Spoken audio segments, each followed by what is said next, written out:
Andy and You.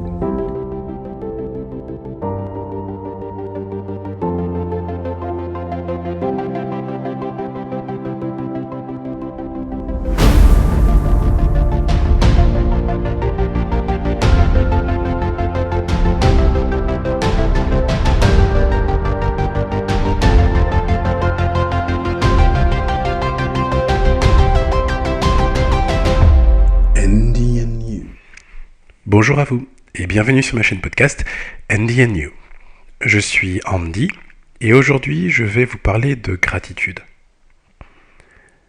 La notion de gratitude est une notion qui m'a beaucoup marqué dans la philosophie amérindienne et à travers aussi le chamanisme amérindien, dans cette relation juste, dans le juste nécessaire, dans le juste équilibre entre soi, sa communauté, le groupe et l'environnement, la nature qui nous entoure. Dans cet esprit de, on va dire, donnant-donnant, de donner et recevoir, il y a cette idée que nous recevons proportionnellement à ce que nous donnons. Et non pas dans une vision que nous devons donner autant que nous voudrions recevoir. Et je pense que, en tout cas c'est comme ça que moi je l'ai toujours perçu, on est dans une vision où on se focalise plus sur les rétributions, sur l'impact de ce que nous pouvons avoir sur le monde, plus que ce que le monde nous doit d'une certaine manière, parce qu'on aurait agi d'une certaine manière. Et dans une vision donnant-donnant, il y a cette, en tout cas par rapport à ce que moi j'ai ressenti dans la philosophie amérindienne, et d'ailleurs dans toutes les philosophies ou cultures indigènes, autochtones, c'est le fait qu'on est continuellement dans une interaction avec le monde, continuellement l'interaction avec son monde qui est représenté par l'environnement immédiat, la nature autour de soi, et que cette interaction implique et oblige à être à l'écoute de ces échanges, à l'écoute des signes, des messages qui peuvent nous être transmis par cet environnement. Et donc l'impact qu'on peut avoir sur ce monde, le fait de se demander si ce qu'on fait est juste ou pas, se voit ou peut se traduire directement dans son environnement. Et il suffit juste d'y prêter attention pour pouvoir éventuellement l'ajuster, ajuster son propre comportement. Et pour moi, ce qui est marquant là-dedans, c'est cette idée que dans une vision comme celle-là, on se sensibilise, on est sensibilisé à l'écologie en fait, dans laquelle on s'inscrit, au monde dans lequel on s'inscrit, en se disant que nous participons, nous contribuons à ce monde. De même que aucune de nos actions ne peut passer inaperçue, et aucune de nos actions n'est anodine. Et donc ça demande à ce moment-là de rentrer dans une démarche responsable, morale, pour trouver ce juste équilibre entre je suis en ce monde, j'interagis avec le monde, et le monde me renvoie à quelque chose. Et donc on est continuellement dans une interaction qui peut être équilibrante, comme qui peut être déséquilibrante en fonction souvent de sa propre attitude. Le lien avec la gratitude est que dès lors que nous disposons de choses, je parlais à l'épisode précédent d'être debout, dans cette vision d'être enraciné, avec ce tronc qui est lié à notre positionnement, qui lui prend son amplitude, qui prend son espace, et nos branches qui tendent vers le ciel, qui tendent vers nos ambitions, nos rêves. Et dans cette vision-là, nous disposons en fait de ressources qui nous viennent de nos origines, de notre environnement aussi immédiat, de notre éducation, de tout ce qui nous a été donné jusqu'à notre naissance et même au-delà. Et ces ressources sont les nôtres, elles nous appartiennent, mais ce n'est pas pour autant que elles nous sont dues. Et donc cette notion de ce qui est dû est quelque chose qui, de ce que j'ai pu ressentir dans la philosophie amérindienne, dans l'ordre de l'arrogance, de la vanité, de l'orgueil, de croire que finalement on nous doit quelque chose. Parce qu'on est, parce qu'on existe, parce qu'on a des choses, le monde nous doit quelque chose, les autres nous doivent quelque chose. Et finalement, non, c'est l'inverse qui se produit. C'est-à-dire que nous sommes redevables du monde de nous avoir fourni tout ce que nous avons aujourd'hui, tout ce que nous avons à notre disposition aujourd'hui, et qui contribue à ce que nous sommes et à ce que nous décidons d'être. Pour soi, pour les autres, pour la communauté, pour l'environnement, peu importe. Et c'est ça qui nourrit, qui trace la direction que nous choisissons pour atteindre nos rêves. Et comme à chaque épisode, il y a forcément un lien avec mon parcours de vie. Je me sens aujourd'hui tout particulièrement reconnaissant, même chanceux, parce que, comme je l'avais dit la semaine dernière, j'ai été positif au Covid avec des symptômes, rien de grave, mais assez handicapants. Et là, je me retrouve, depuis quelques jours, à être bloqué du dos. Et bon, c'est quelque chose d'assez difficile à vivre, puisque c'est quand même une douleur très, très forte, très nouveau aussi pour moi, puisque c'est la première fois que je suis bloqué du dos.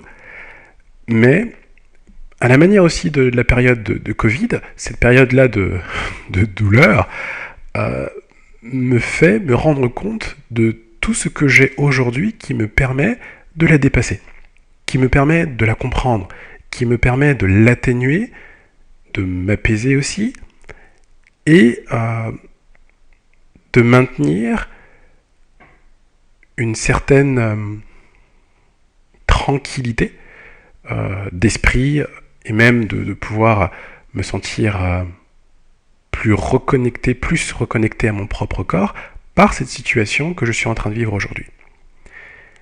Et c'est vraiment quelque chose que je trouve moi-même surprenant, et qui fait que me sens encore plus reconnaissant de tout ce que j'ai, c'est de me dire que tout ce que j'ai vécu jusque-là, toutes les connaissances que j'ai amassées jusque-là, toutes les expériences que j'ai pu avoir jusque-là, positives comme négatives, toutes celles qui ont été des médecines, c'est-à-dire ont été des leçons de vie, qui m'ont qui ont consolidé l'image que j'ai eue de moi-même, ma propre identité que j'ai cherché à construire pendant tant d'années, et que tout cela, en fait, contribue aujourd'hui à m'aider, à me nourrir, et à me permettre d'avancer dans une situation qui serait censée me déstabiliser. Là, on touche à la santé, on touche à la mobilité, on touche à sa capacité à pouvoir interagir avec les autres aussi. Et aujourd'hui, véritablement, depuis ces quelques jours-là, après la période, on va dire, symptomatique du Covid, et maintenant cette période de douleur et de blocage au niveau du dos, je me sens encore plus reconnaissant. Vraiment. Je ressens une telle gratitude pour la vie qui m'a été donnée que cela me paraît presque être un rêve. Et pendant que je suis en train d'ailleurs de vous parler de ça, je sens encore cette douleur qui est là, qui est quand même assez présente, surtout en plus en position assise pendant maintenant presque 10 minutes.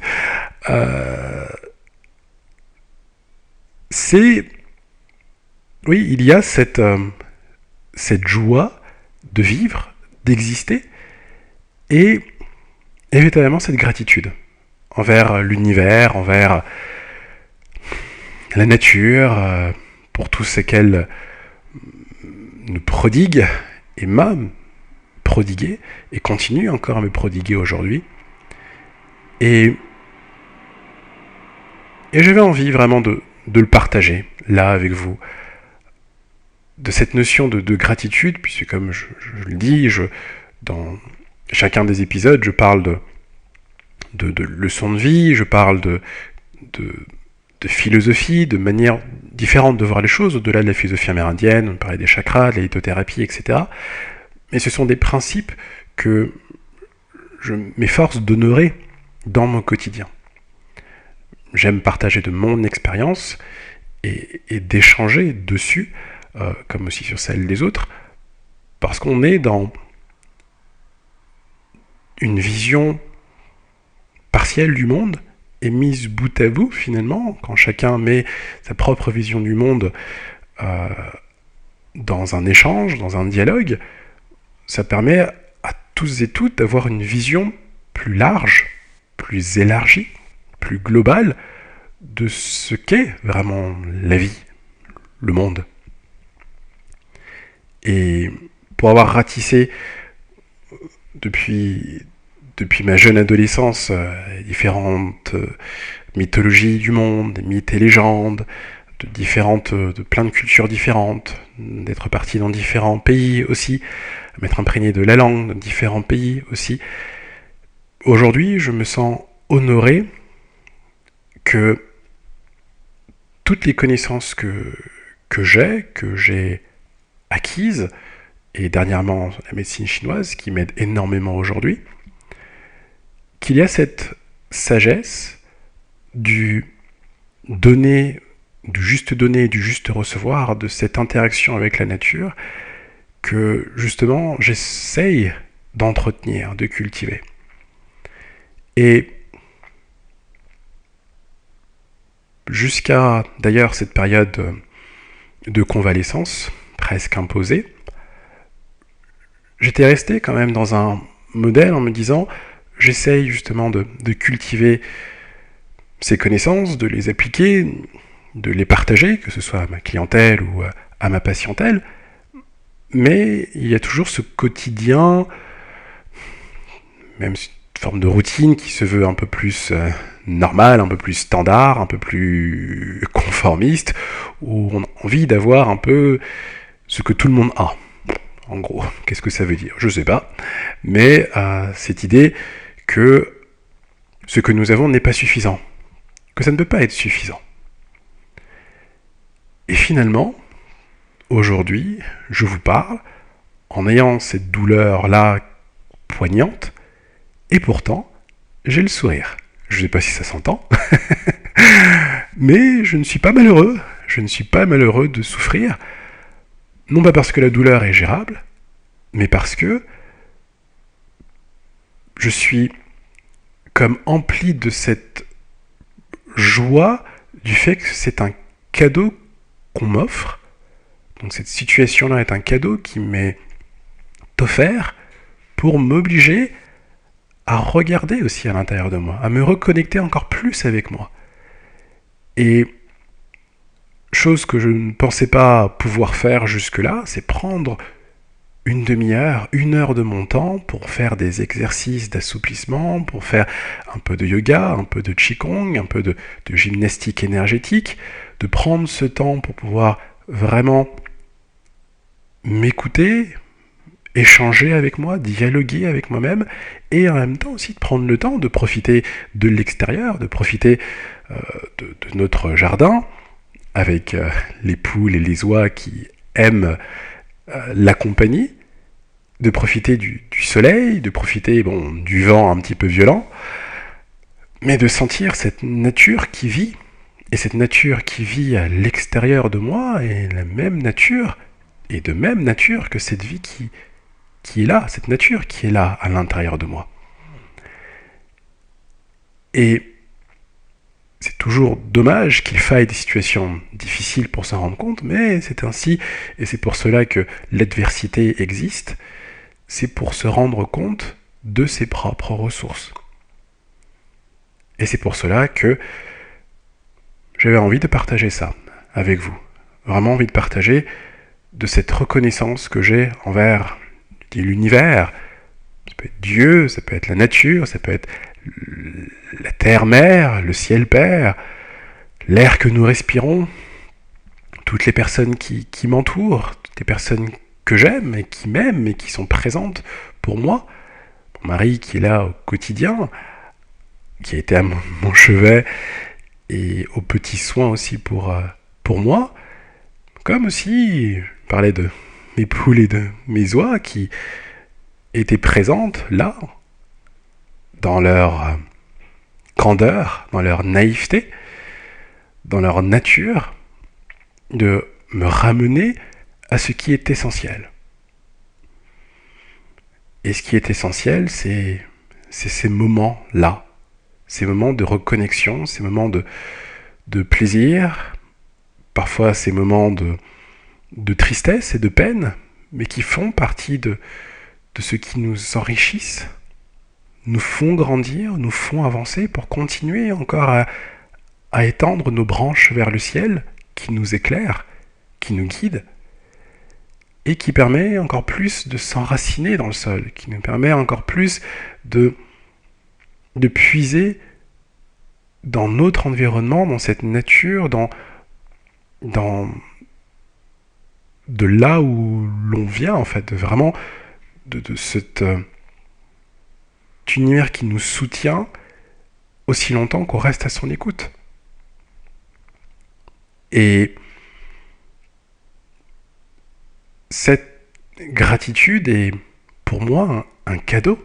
C'est ce sentiment-là que je ressens est véritablement un cadeau. Après, malgré mes connaissances, malgré mes efforts, bon, même si chaque jour j'ai moins mal, la douleur est quand même là.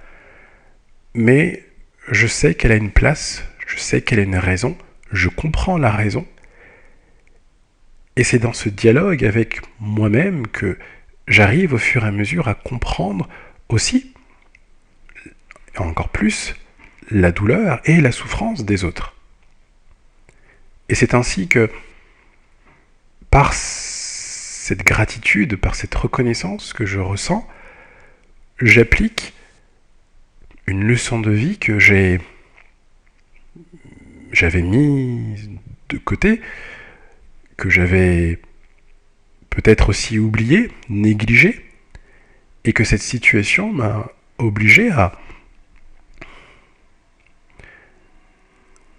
honorer, à célébrer de nouveau. Une médecine vue comme vraiment une leçon de vie, quelque chose à célébrer qui permet de penser des blessures. Et là, littéralement,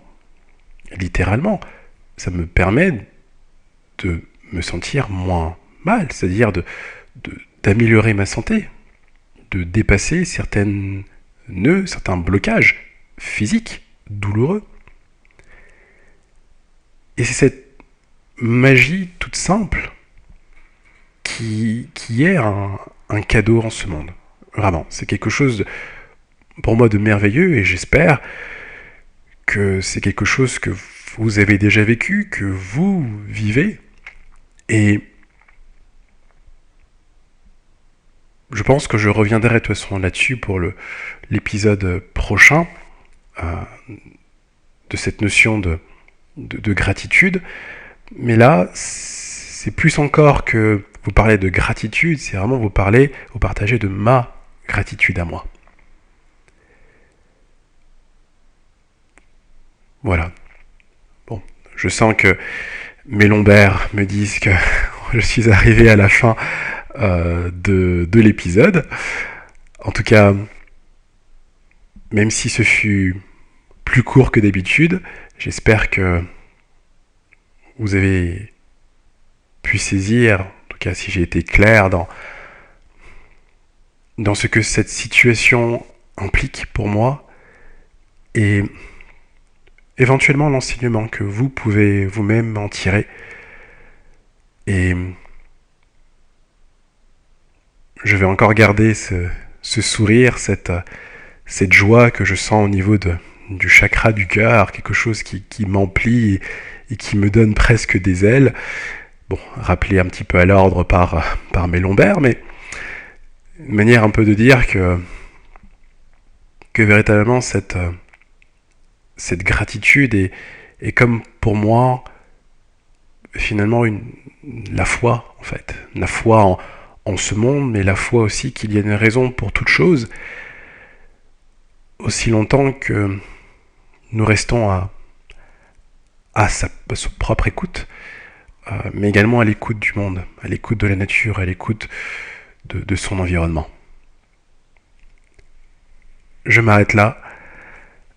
Merci beaucoup pour votre écoute et à très bientôt pour le prochain épisode d'Andy and You.